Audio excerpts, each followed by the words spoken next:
All right, now I want to talk to you about the blessing of being chosen in Christ. We come to verse 4 of chapter 1 of Ephesians, and it says, according as he hath chosen us in him from before the foundation of the world. And it says in verse 5, having predestinated us unto the adoption of children. So it's important when we come to this mighty doctrine of predestination that we don't fall into a couple errors. First of all, we can emphasize predestination in such a way as to distort it and logically negate human responsibility to positively respond to the gospel.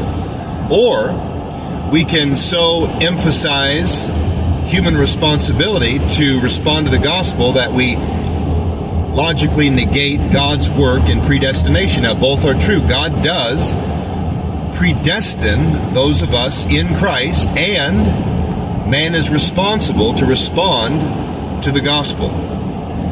Both are true, and neither of them should be distorted. Now, let's come to the blessing I want to talk about. If we are chosen in Christ, we are forever secure in Christ.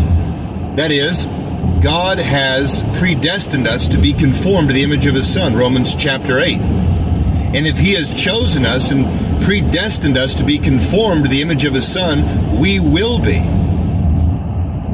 And so those of us who are saved, our inner man, right, is saved, born again. It bears the image of God. And yet our outward man, our bodies that we received from Adam, they are not redeemed. They're corrupt. They're vile. But at the second coming of Christ, I would say the first aspect of the second coming of Christ, but when he comes, it won't be worth debating. At the second coming of Christ, our bodies will be redeemed. He shall change our vile body that it may be fashioned like unto his glorious body, Philippians chapter 3. And so we will be forever and completely conformed to the image of Christ. We will enjoy him forever.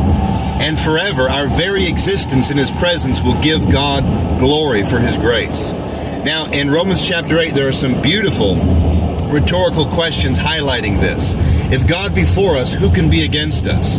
Who shall lay anything to the charge of God's elect?